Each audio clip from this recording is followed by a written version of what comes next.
been important to us here at Vari when we started the journey to help Dan alleviate a little bit of back pain out there. And so our story began there, and then it evolved into so much more as we began this journey of creating happier, healthier, more productive workspaces. But Dr. Kelly Starrett is the co-author of also some other books that you may have heard. So Becoming a Supple Leopard and Ready to Run. And he consults with world-class athletes and coaches and teams from the NFL, the NHL, the NBA, U.S. Olympic teams, the elite Army, Navy, Air Force, Marines, and Coast Guards. And his secret weapon and wing woman is Juliet Starrett, and she's an entrepreneur, author, attorney, and a podcaster. And during her time as a professional whitewater paddler, she won 3 world championships and 5 national titles. So huge shout out there. And you can read about their love connection in the book, but it's fantastic. I heard the story over dinner a few years ago, and I loved rereading that story in the book. So she is a lifesaver, to say the least. But they co-founded together. They've done tremendous things. Not only have they raised 2 amazing daughters, but they co-founded really San Francisco's CrossFit, and they're world renowned for that. They co-authored another book called Desk Bound. And they also co-founded the Ready State, which is a company that helps everyday athletes enjoy better movement, agility, strength with less pain as they think about battling against injury. We've happened to have known the Starretts for almost 10 years on our journey, and we were connected to them through our CFO, Craig Story, who's not only amazing, but he's also an Ironman.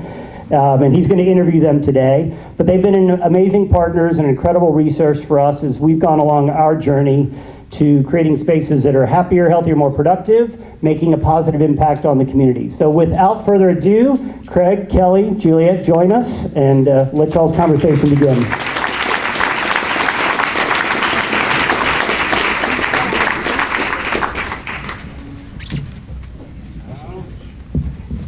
Thank you. Rose between 2 thorns. So, thank you both so much for coming and speaking with us. It's been such a great relationship with both of you, Vari's had, and you've been such a great advocate for us. So we're really grateful you took the time to come and speak with us.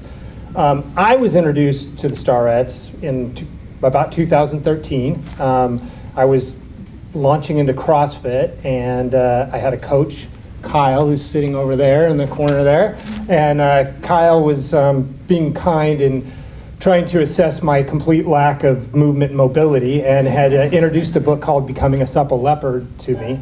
And I think what I loved about the book was that it was really intuitive.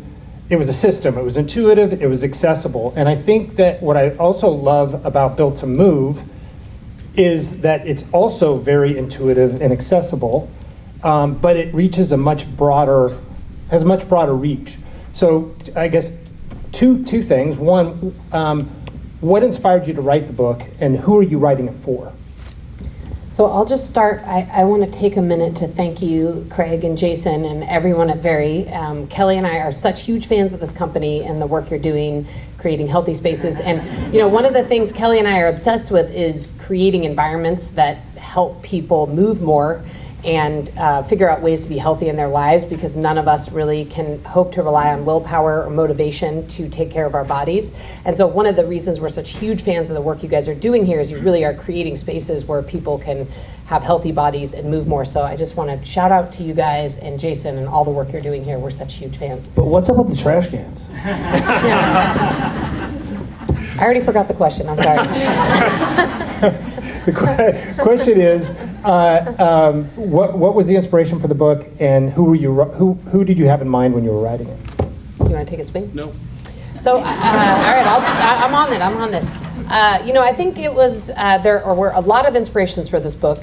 One of them was, as Jason said, over the years we've worked with a lot of high-performing professional athletes and, Olympians and you name it, anyone who's, trying to use their body to make money and, needs to feel good in their body and perform well. But simultaneously, we're 2 busy working parents. We live in a suburban neighborhood just north of San Francisco.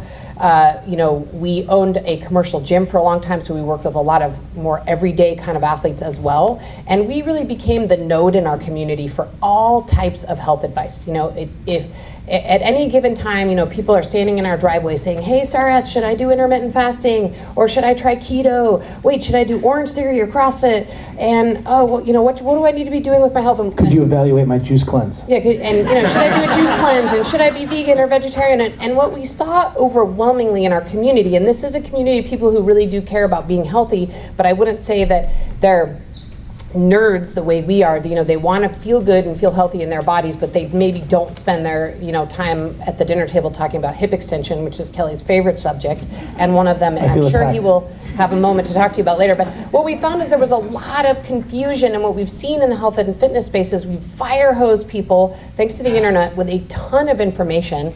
Turns out that most people actually have gotten confused about what the basic principles are and what they should do, and also sort of lost the narrative a little bit about what actually matters when it comes to taking care of your health. And so we sort of wanted to write the book where, if anyone came to our driveway and said, hey, Starretts, what should I do about this diet, or how do I take care of my low back pain, or I have knee pain, we wanted to just say, hey, this is the place to start. Like, this is where you can get going. And we really wanted to cast a wider net too. I mean, the fitness business is now something like $1 trillion business. And people have gotten the message that you're supposed to exercise. Many of you probably spend a lot of money belonging to a gym or going to a gym. And what we saw is that turns out that 1 hour of exercise everybody's doing isn't working. The obesity rates are up, diabetes, knee pain, back pain, depression, loneliness. The pandemic definitely exacerbated all of those things. And so while we were obviously fans of exercise, what we realized is that we've lost the narrative a little bit in thinking that if you do that 1 hour of exercise a day, you've checked the box and you're healthy. So I think that was a start. How'd I do? Killed it. And I'm retired. One of the things that a person that we love is E.O. Wilson, he's an evolutionist psychologist. And he said that the highest calling of science was to inform the humanities. That's the highest calling. Pure science is great for pure science, but the highest calling is to change our society. And Juliet and I have been working in high performance environments, Fortune 500 companies, the military, any sport you can shake a stick at. We just get to see everyone's dirty laundry. And what we've done for the last 20 plus years is try to take those lessons and distill them into best practices so we could serve our communities, so we could serve our families, serve our households. And what we realized underneath that was that we really haven't, as Juliet pointed out, lived up to that calling. So if we take health and wellness and we just apply that sort of third-party validation, how are we doing? Are our families healthier and happier? We have less pain, as Juliet said. What we saw is that we hadn't done a good job of making the case for the lessons that we were learning in these really kind of competitive, high-intention environments. And if you substitute World Championship or you substitute World Cup, we worked with England national soccer team last year, for example. If you substitute that with, I have a business deadline, I have a sick parent, I have a child who's, I have some chronic condition, what you see is that those things are easily sort of substituted and swapped, and that we can apply the same sets of principles around in sort of supporting the high performance people that we work with towards actually trying to make a difference in our own house. And these behaviors end up being the small hinges that we saw open the biggest doors. So they create, this is important, they create the benchmark for all the conversations we have at these high performance environments. And we're asked to come in and sort of evaluate the program. Kelly, we want you to take a look and we want you to see if you can reduce injuries in the Army. Well, that's kind of a big task. So we start with these principles, and then simultaneously we realize, as Juliet said, that these are the same sets of principles that we're talking about that we know, independent of changing your diet for body composition or fueling for performance. We've got to talk about tissue health, and we've got to give people some benchmarks in their own lives, and this is the foundation. That's great. And I think, again, the other place I spent a lot of time that you've developed is the Ready State website. Again, similarly, I love it because I can go in there, I can say, hey, here's what's hurting, or I just worked this out, and a lot of times it starts with an assessment, right? Okay, this is the position you should be in. If you're not, here's some movements, here's some things you can do to improve so you can get into those positions. Again, I think the book is very similar. It starts with a test. Can you do this, or do you do this? If not, do this. And I love the way it was organized, but I guess maybe in the sausage making mode, how how did you develop, how did you land on 10? Was 10 just, hey, we need 10, or were there 10, was it very purposeful? And then how did you develop the order of the 10? Was there any logic there, or was it just kind of? So one of the things we've tried to do in this book is create clear objective measures. These are behaviors in your life that sort of can be divided into two categories. One, how well do you move through your environment? And if I say to you, ma'am, how much is normal hip flexion? You're like, I have no idea. Maybe you are a physical therapist or a chiro or an orthopedic surgeon, I'm sorry. Do you know how much hip flexion you're supposed to have? Do you know what hip flexion is? Okay, perfect. That's the conversation we're having in the world, where we're saying, hey, you should be able to do this. But that doesn't mean anything to anyone. What it really means is, how well can you move through your environment? Can you get up and down off the ground? Right? So what we tried to do is create objective measures that, like a vital sign. So if I say to you, your blood pressure is 120/80, is that good? Is 120/80 good blood pressure? It's average blood pressure. It's the line, right? Like if you're 121/81, you're like, ooh, bad. You know, and if you're 119/79, you're killing it.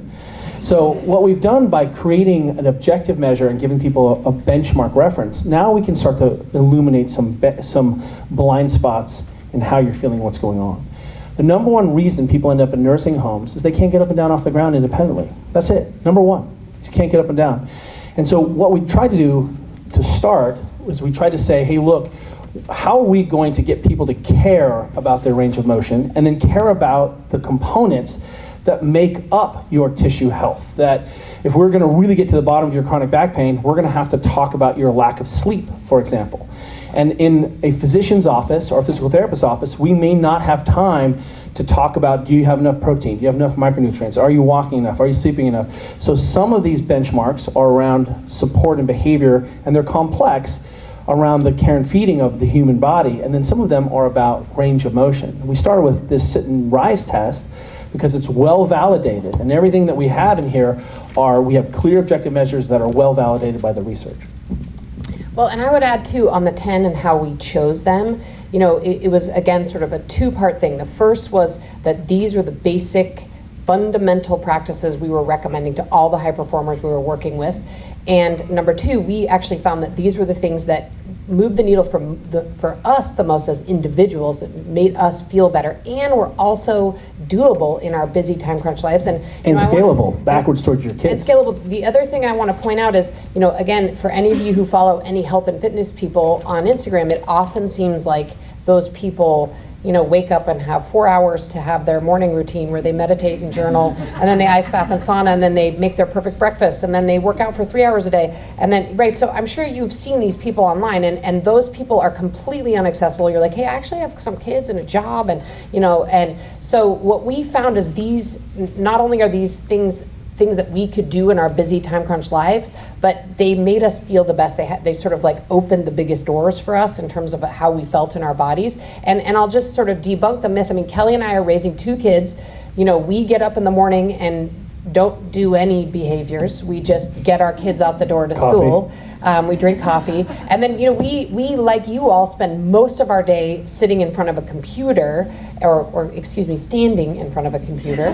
And so moving in front of a computer. So what we thought a lot about in these habits are, what are the things that we, not only can we actually do, but what are realistic things that people who are busy, have normal jobs, time crunch lives, what are the things that people can actually do that will make the biggest difference? And the second lens through which to view this book is not only asking what's real and what's going to have the biggest impact. So we're not just giving another busy person a listicle.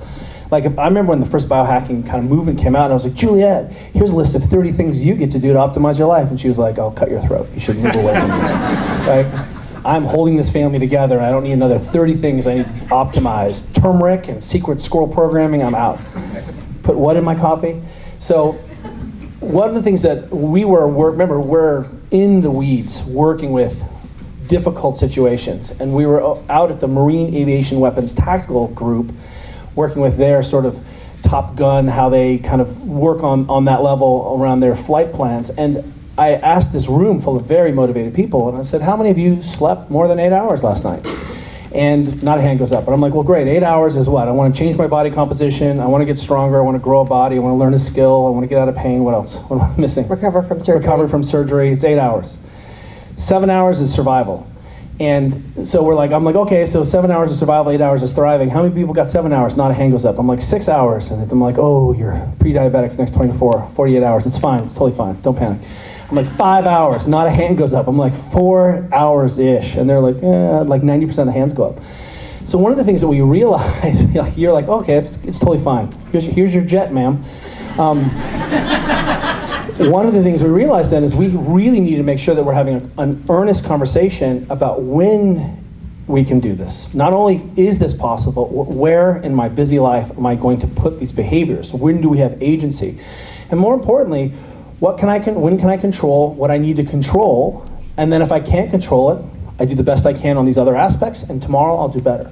And that lens makes this a lot more sticky and drives this whole behavioral change through it. Yeah, it's a great point. I think that we all have a tendency though to you start working and you start building some consistency, and then you miss a day because it rains like cats and dogs and you can't walk your 8,000 steps, or and then you say, oh, I've just ruined it. And what I love about the book is that you talk about just sort of, hey, these are all incremental gains, and you're going to have days where it just doesn't happen for you, and you just got to get back on the horse and keep going at it. So when you talk about, so you get the benefit of getting to work with everybody from world-class athletes who are in their prime to desk-bound people who are pretty sedentary. Of the 10 pillars that you have in your book, is there any that is it sleep, or are there any that are just ubiquitously everybody misses on this and it's a challenge for everybody, or is it kind of just across the board? You just keyed Kelly up to talk about hip extension. His favorite subject. You just queued him right up for that. He told me before. I think the way to think about this is each one of us is going to have our own unique blind spots or opportunities to improve, things we're just naturally good at or we gravitate toward. Every one of the tests has a constellation of behaviors around it that all integrate.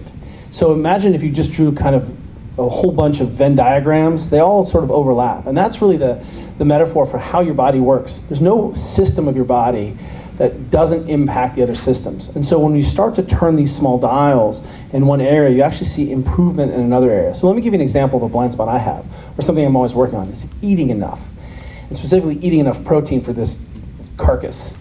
And have you ever heard of time-restricted eating or intermittent fasting? Yeah, it's called calorie control for adults. That's what you're nodding your head. Yep, calorie control for adults.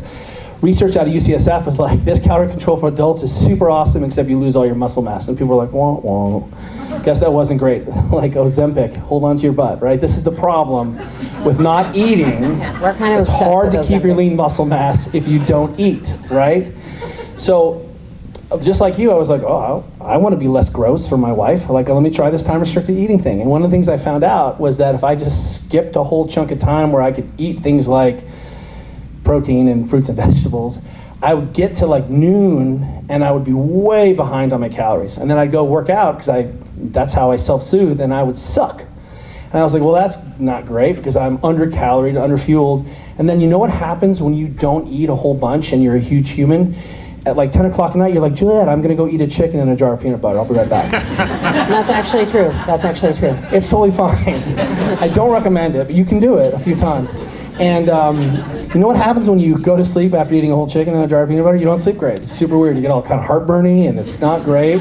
Your coat is super shiny from the peanut butter. And lo and behold, what I felt was like, wow, this time-restricted eating is actually messing up with my sleep. And again, I think what we're trying to show in this way is that we think that you're clever enough to be able to integrate and see how these things fit once you know the first principles. So then for me, and even for my daughters, Juliet has been the lunch master for our whole lives, but I am the breakfast king. And I make sure that my girls have a fruit and vegetable and a protein or a smoothie or something, because when they leave the house, I don't know if they're going to eat again until they get back for the evening. So at least I can control that. And that's an example of how one of our blind spots for me was actually eating enough micronutrients to support what's going on. And as the story goes on, I had my knee replaced about 2.5 years ago because I was in a bad accident and crushed my femur and tibia. And when I looked at how do I keep my muscle mass on, because we know that's the magic as we get older, is keeping all this bone density muscle mass, it turns out maintaining that is really connected to, wait for it, eating protein. And I didn't say animal protein, I just said protein. You're a vegan, cool. You're a vegetarian, cool. You're an aeritarian, as long as there's enough protein in the air, you're still cool. But I found I wasn't eating enough to support the recovery of my knee. And again, that's when we start to say, hey, here is a thing that's endemic to all humans. I just want to tell a quick story too about the point you made earlier about, this thing we've all done, which is, we didn't do anything in a whole day or a week. We've traveled stressed. We've taken no care for our own health because of whatever's going on in our lives. So we have a friend who owns a gym in the Bay Area called Cal Strength. He mostly works with Olympic lifting athletes, so it's this very specialized gym. He himself was training to be an Olympic lifter at the Olympics. But he found, like many gym owners do, that the moment he opened a gym, he actually stopped exercising and he got behind. He had 3 little kids. And he developed this philosophy, which we have in the book and we're huge fans of, and that's called never do nothing. And that actually is sort of a guiding principle for us in our lives, especially when we get really busy and time crunched. So I'll tell you about this workout that Kelly developed when our kids were really little. We found it difficult to actually find. It's probably this too is elite elite for you. fitness. Get ready, you guys. We found it difficult to actually find time to exercise in our lives. And so Kelly developed this workout called the 10-10-10 at 10. And it was 10 air squats, 10 push-ups, 10 sit-ups, or like 10 of 3 different things that you could do in the air, no equipment, for 10 minutes at 10 p.m. Nailed it. And I think On the Olympics. what we've really learned from that is that, we have taught all of you that, again, all your fitness and health needs to happen in these 1-hour increments. And if you don't have time to do the whole 1 hour, you may as well do nothing because you missed your window to be heroic. And what we've learned over the years is that there are so many things you can do in 2-minute, 5-minute, 10-minute increments throughout your day, even on the days when you're the most busy, most stressed. There's always little teeny things you can do to put input into your body in any situation that actually really ultimately make a huge difference. That means you can walk to the trash can 300 times and be like, nailed it. If it's not obvious, Kelly and I are obsessed. In fact, we want to make a video after this about the trash can, the very Yeah. trash can situation. We So- really actually are obsessed with it. The trash can has come up a couple times, and so for the people who are laughing are probably the people who work here. But this was very purposeful. This was a Jason thing, and Jason said, hey, Varidesk is profitable because of the lack of trash cans. that's right. It was twofold. I think the reasons were, one, this is our showroom, our office is our showroom, and he didn't want a bunch of half-filled trash cans in every single workstation. And the other thing was, hey, this gives people an opportunity to get up and walk around. And so we purposely do not have trash cans at workstations. People have to get up. Now, when we moved to this office, I think whoever designed the trash can layout decided that we were in massive need of more movement because there were like 3 trash cans on the whole second floor. So you're like, all right, I got 20 minutes of maybe able to get to the trash can and get back in time for my next meeting. So we've had to adapt that a little bit, but yeah. But hang on, what's genius about this is what Juliet hinted at before, is that we all think that we're going to summon up some willpower and tomorrow I'll meet the real Kelly Starrett who will eat like a ninja and do 16 workouts and gratitude and solve all the problems in the universe. And that's not the case. We need to, what we call, constrain the environment. When I was a young physio student, one of the things that we did, we worked with the occupational therapists, and the occupational therapists would go in working with people who had cerebral accidents, strokes, head trauma, and they would constrain the less affected side. Both sides are affected, but one side is more affected. And so if the right hand was less affected, they would put a glove on it and tape it. And they would make that person have to use the more affected side. And it's really a struggle. It's much easier just to go do the simple thing, and it's harder to do this more complicated thing. And that idea, back in 2004, I came home and like, Juliet, we can't have cookies in the house. Because if I constrain the environment so there aren't cookies, I'm not gonna eat cookies. And she was like, this may be how you solve the cookie problem in your, right? Because if there are cookies in my house, 2 in the morning I wake up and I'm like, this house is not safe. until the cookies are gone. Okay, I've got to ask about this because I've been at your house, and I was at your house, and you know how cabinets typically have above the cabinet there's this empty space, right? There was a package of Oreos that was tucked up above the cabinets, and so I've always wanted to ask you about this. I have no idea. Oh, okay. Kelly was hoping you could hide him from himself, even though he's the only one who can reach up there. I have to jump 10 feet. Have you ever in seen the someone air wake to up get out an of the Oreo. bed like Lazarus at 2 in the morning and been like, I hear the Oreos? And the idea here is that how can we set up our environments so that we don't have to do one more thing? So one of the things we're looking at around these behaviors is who is ready to not go to their dance class or CrossFit class or Peloton class or hang out with their kids so they can go to a 1-hour stretching class. Like, that sounds terrible. Like, I'm not gonna do that. I'm gonna be like, whatever, I'm just not, it's gonna be stiff, it's fine. So one of the things that we are looking at is how do these certain behaviors crystallize other behaviors. There's sort of a valence of behaviors that end up sort of aggregating around a single. So tonight, here's your first piece of homework. Tonight, when you're at home, we want you, in the evening, when you're watching TV, because I know you're watching TV, Yellow Jackets is back on, and I want you to sit on the floor in front of your TV. That's all you have to do. And what you're gonna have to do is you're like, oh, I gotta lower myself all the way down there. You can do it, right? It was only about 150 years ago where exclusively we did everything on the ground. And then I just want you to sit on the floor for 30 minutes. And you can do it any way. You can sit cross saddle, side saddle, long sit, 90-90. But what you're gonna find is, wow, I'm really uncomfortable. My hips are really stiff and I can't breathe and this is a weird position. That's because you are stiff. And one of the things that we're seeing here is where can we begin to restore and rewild people's native abilities in the context of things they're already doing. So we shape that environment. Since you're sitting on the ground, you look over there and look, oh, there's a foam roller. And then you can already begin to put in some soft tissue love to yourself because you're already on the ground. But if you just start tonight by sitting on the ground for 30 minutes, at the end of the week, you're gonna have aggregated a ton of hip range of motion sneakiness. And guess what happens? Things that you care about get better. It's easier to move. I felt less stiff. I felt more excited. My back didn't hurt. I PR'd on my run. My squat got better. And all you had to do was think, why or how can I restore what my native abilities are in my body in the things I'm already doing? Awesome. So we were just talking about trash cans, and obviously I think that work has changed post-COVID. I think that a lot of the trends that were already kind of starting to happen got put on steroids. And I think people are now starting to think, business owners, CEOs are now starting to think about what should my space look like if I'm invested in the health and well-being of my employees. And so what are you doing at the Ready State to address that? And what advice would you have for people who are contemplating this for their workspaces? Well, we have a totally outfitted Vari office, I would like to say, so thank you guys for that. But the biggest thing we've done at our office These are our lights.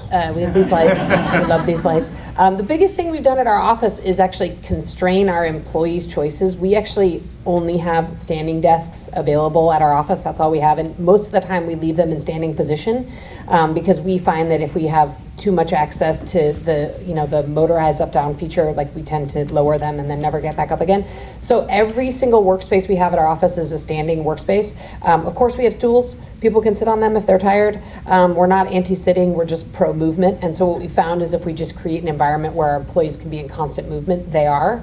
And we also do a lot of simple things like promote people taking walking meetings. We do a lot of walking meetings. So if we have to, have an hour meeting and it doesn't need to be on Zoom and we're in person, we actually will just go outside and walk around for an hour and take a meeting. I've actually found that when I'm moving, I'm actually more creative and more attentive. It's actually a problem. If I'm in trouble and Juliet starts pacing, it gets real bad fast. She can see everything and make all the connections very quickly. So if you're in trouble with my wife and she gets up and starts walking, you're busted. Yeah, so we've just tried to really create a physical environment that promotes movement and does not promote too much sedentariness. I mean, that's one of the biggest things we do. And then the other thing we do, which this may not seem totally relevant to built to move, but we actually eat together as a staff once a week. So we have a hybrid office environment where people are in and out of the office. We have a much smaller company than this. I know it would be really difficult for each and every one of you to get together once a week and eat, but we found that actually in terms of creating community and connection with one another, it's really important for us to share food together.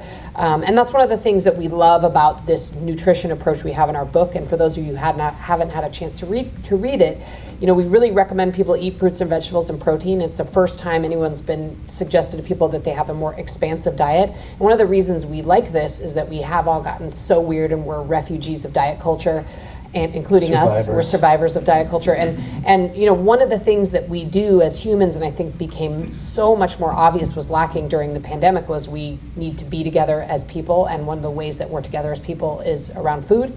And so we really make an effort to eat together as a staff, and have really felt that it's been better for our culture to be physically together and moving a little bit and eating together. And again, one of the things that we're trying to do here, when we wrote Supple Leopard, our first book, it was really objective based. It was about, can you move your body in the way you need to, range of motion, and then the objective also was, can you go faster? Can you lift more weights? Can you win more championships? Can you outwork everyone?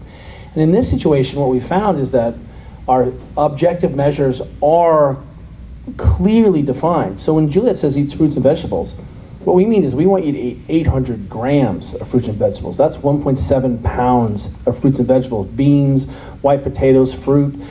I was recently at this biohacking conference, and I suggested that someone in the front row might eat a banana, and she was shocked. And she was like, I can't eat a banana, it's so much sugar. And I was like, do you think the banana is the limiting factor? Are you gonna get killed by bananas, ma'am?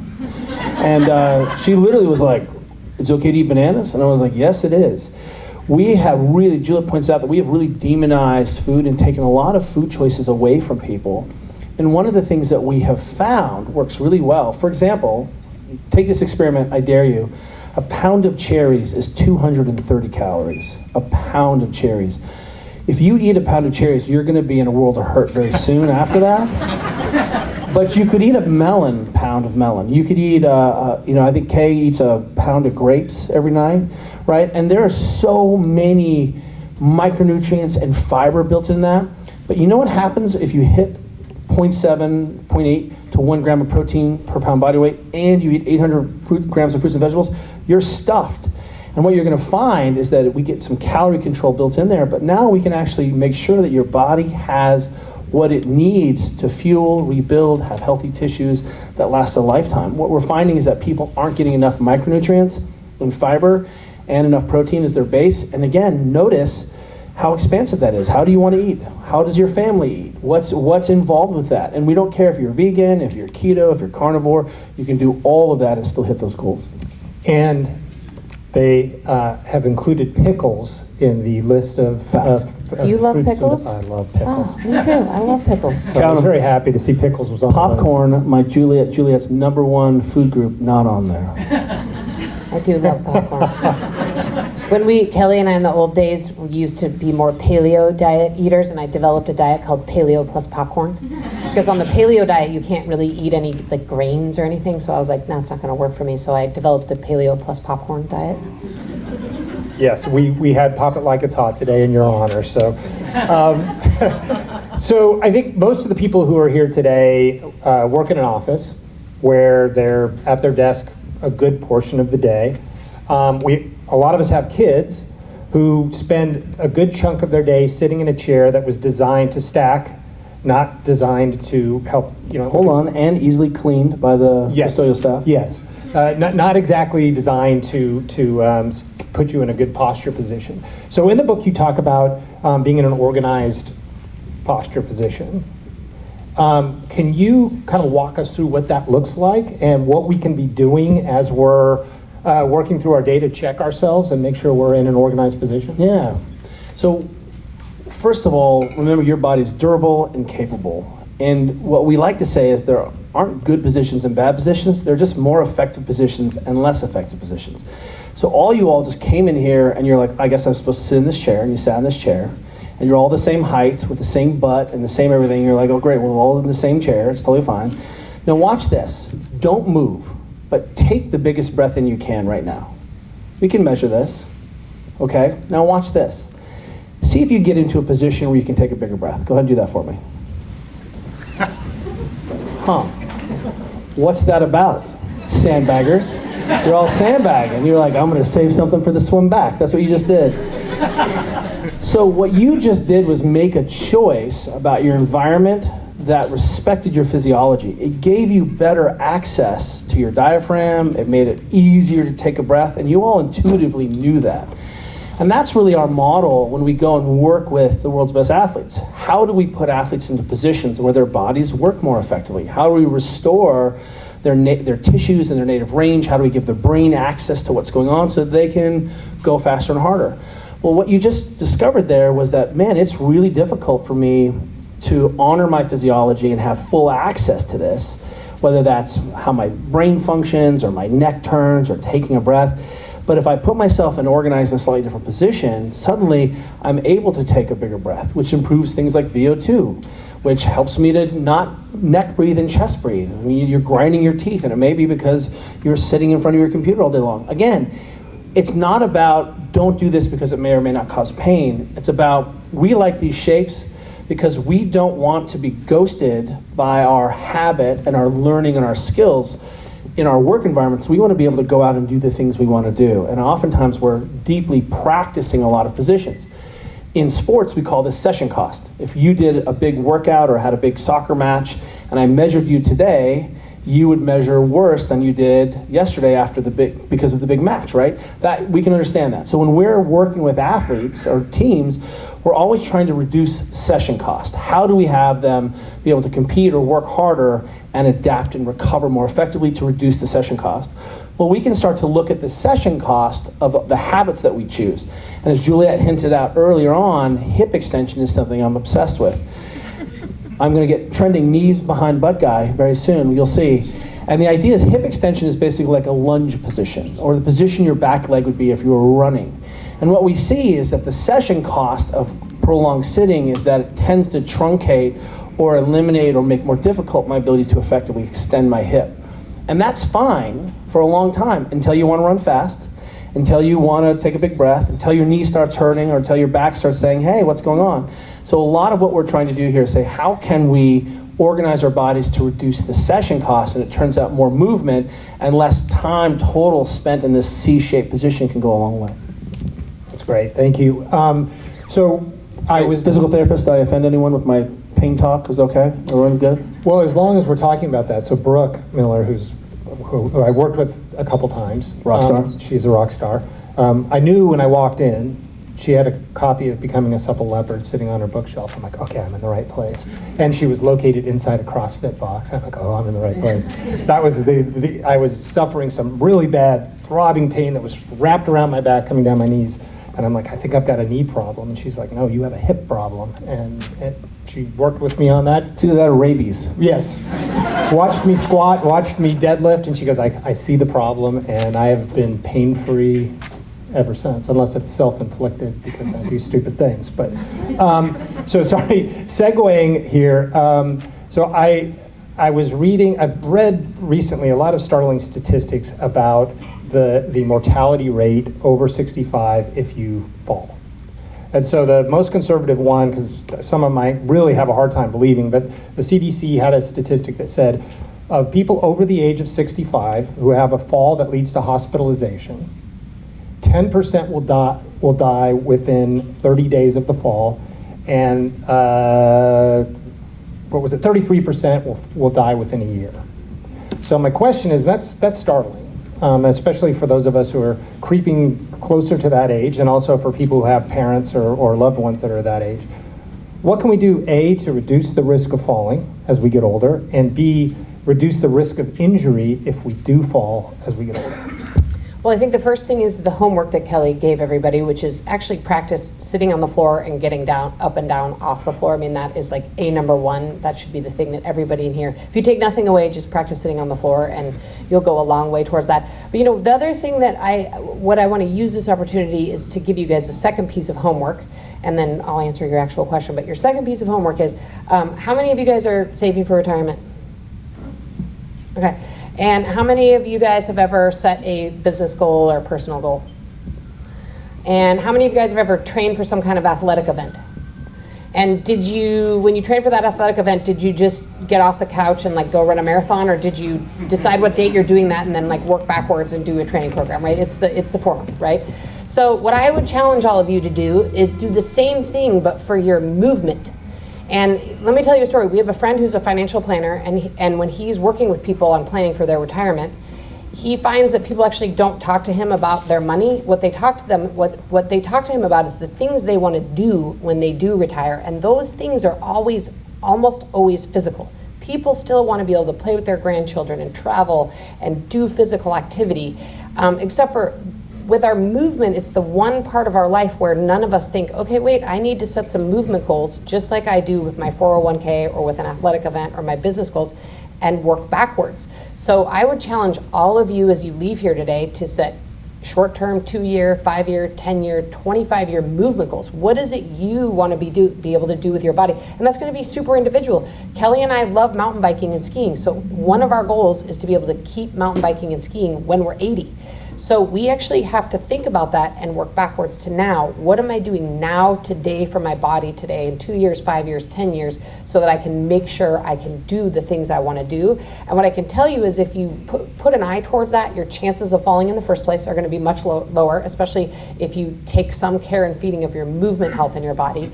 And on top of that, you also are just going to feel better now. The practices in this book, I think, will go a long way towards everyone in this room not being one of those statistics in terms of fall risk or not being able to get up and down the ground or dying early from that. And again, for those of you who are young, it's really hard for you to think about or care about that now. But I would say put it in terms of a movement goal. Make sure that when you're 75 and you want to be able to go walk 25,000 steps at Disneyland with your grandchildren, that you can actually do that. But if that's something you think you want to do, you should probably be thinking about it now, even if you're here today and you're only 30. And to follow up, one of the things that you'll see in this book is that there are a lot of systems that are easily recoverable. It's easy to take our mind off it. One of the reasons people fall, and again, this book is not just about being 80 and being fragile. One of the reasons people fall in the night is that their balance is deeply tied into their eyesight, and that these systems sort of work together. And when we take away people's eyesight, this is actually one of the reasons people fall in crowds. You're like, why did that person, there was a crush to get to the front of the stage, and why did that person fall? Well, they can no longer see what's happening in front of them. They lose that visual acuity. We see this in snowy environments. People actually fall in blizzards a lot more. Or in the dark. In the dark. So we know is that this balance system is trained and trainable. And one of the things that Juliet and I do, if this book did nothing else but solve the balance epidemic in this country, we would get Nobel Prizes because we could reduce a few falls in the world. But one of the things that we know is that no one, you sir, with the jacked arms, are not going to go, yeah, white shirt, I'm talking about you, sir. And no, you're not going to go to a 1-hour balance class. You're like, I'm out, right? This is not interesting to me. So how can we establish benchmarks, test our families, and create this vital sign concept where everyone knows, holy moly, I sucked at that. Turns out we spend a lot of time working on balance and foot strength with our athletes because it makes them better at their sports. Isn't that weird? But simultaneously, when we get ourselves thinking and focusing and creating benchmarks and guidelines, the SOLEC, standing one leg, eyes closed test, is an excellent predictor of fall risk. Can you stand on one leg with your eyes closed for 20 seconds? And guess what? 90% of you would get to 15 seconds and put a foot down. And so what you'll see is that with a little bit of practice, this is why Juliet looks like a maniac brushing her teeth every night. She's like eyes closed, walking around. We can begin to feather in these small behaviors into practice so that we end up expanding what it means, as Juliet said, never do nothing, what a physical practice means. So that the second I wake up, there are so many places where I can be putting input into my greater body that isn't a 1-hour Peloton class, that isn't my perfect keto snack. And when we start to expand that sort of definition of the care and feeding of the whole body over 24 hours, what you end up seeing is that exercise becomes a nice extracurricular.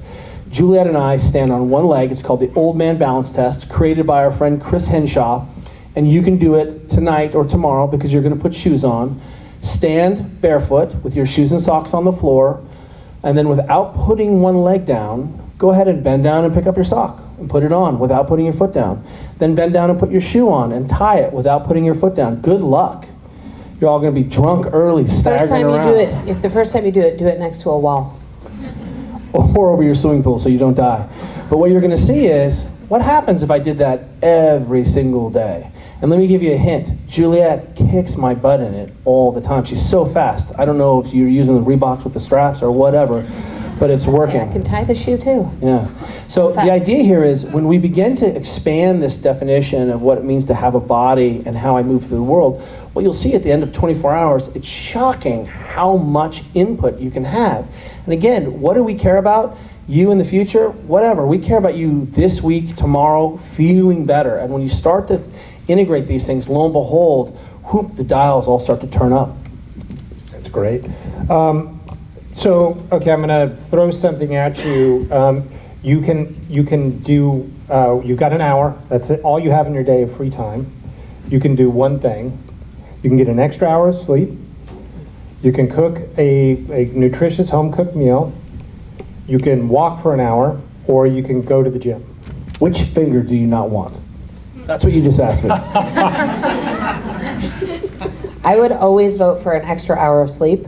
You know, I mentioned it earlier, this whole like trend of morning routines, and we actually had a lot of friends who were like, sweet, I'm getting up at 4 o'clock in the morning so that I can journal and meditate and do 75 other things to optimize my body. And then what we learned is that these people were literally losing 2 whole hours of sleep. And so for me, if I had to choose, which I think that's a devil's bargain, but if I had to choose, I would choose sleep. Okay. To me, sleep is a keystone habit on which all other habits are built. So people who sleep enough tend to have a better diet, they tend to move more throughout their day, they show up better and more aware at work. So to me, that's I don't want to choose one, but if I had to choose one, it would be sleep. But again, what we should be looking at is how do all these behaviors interact? So working with this little group called Delta Force, it's an army group, and when they have warfighters who can't sleep, you know what they give to them? Walking. That's what they prescribe. They're like, oh, we have access to every ketone, fuel, technology thing. Here's a step counter. Let's see if you can get 15,000 steps. You know what happens when you take your kid to Disneyland and walk her around for 20,000 steps, 25,000 steps? She blacks out in the evening, right? And you're like, high five, we did it. That's what we need you all to do. And notice that that's not exercise. That is ultimately about, hey, I have to accumulate enough movement in the day so I can fall asleep. And one of the reasons we love that sleep piece is that it allows us to start making decisions about our day early on. Juliet, if she drinks caffeine after 12, is going to have a problem later on. She's very sensitive to caffeine. And I used to be like, I'm fine, I'm totally unaffected by caffeine. In fact, caffeine is 2/3 of my blood volume. And then I found out that when I stopped drinking caffeine after 2, I slept better too. Isn't that weird? And it turns out we're the same. So what we end up seeing then is there are a whole bunch of things I can do. Like I said, if I eat more, then I don't have to eat later. If I walk more, if I cut my caffeine off, I start to realize that sleep is really just an aggregation of a whole bunch of movement practice behaviors that start when I wake up. Can I tell you guys a quick story about Kelly's love of caffeine? Do we have a second? Sure. So we, in the early days, I don't know if you guys have heard of these companies, but you would like test something about your body and then they would tell you like what foods you were allergic to. Hang on. Remember that? There was a lot going on in our life. There was a lot going on. We had little kids. We had a really little kids. Our kids were little. We were running businesses. We felt busy. We probably weren't sleeping enough. And Kelly did one of these tests and then had this follow-up consultation with the doctor. And the doctor was kind of reading through this form he'd filled out in advance.